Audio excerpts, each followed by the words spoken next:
قبرستان سے مردہ خواتین کے بال کاٹ کر فروخت کرنے والا گروہ گرفتار۔ غور کیجئے کہ کیا نہیں ہو رہا قبرستان کے نام پر، یعنی یہ ظاہر ہے کہ یہ پورا گروپ ہے۔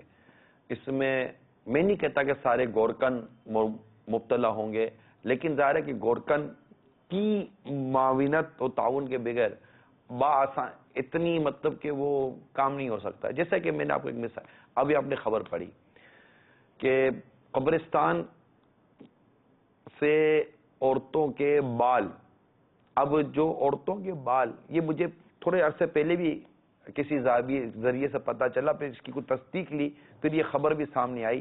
حقیقت یار اللہ بہتر جانتا ہے، ہم ایک نارملی طور پر اپنے طور پر جو ہمیں ایک معلومات حاصل ہوتی ہے اور کچھ اس کے ہمیں بھی قرائن اور شواہد ملتے ہیں، تب ہم کچھ عرض کر رہے ہوتے ہیں، لیکن ہماری معلومات بھی غلط ہو سکتی ہے، اور اللہ تعالی ہمارے حال پر رحم فرمائے، ہمارے گناہ معاف فرمائے۔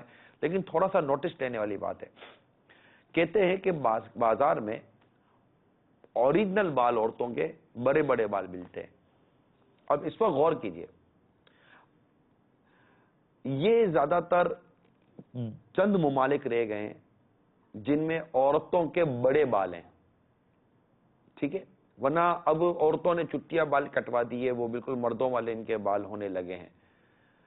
اب اوریجنل، اچھا جیتے جی اپنی زندگی میں کوئی عورت اپنے بال کاٹ کر دے دے، اس کا چانس کتنا؟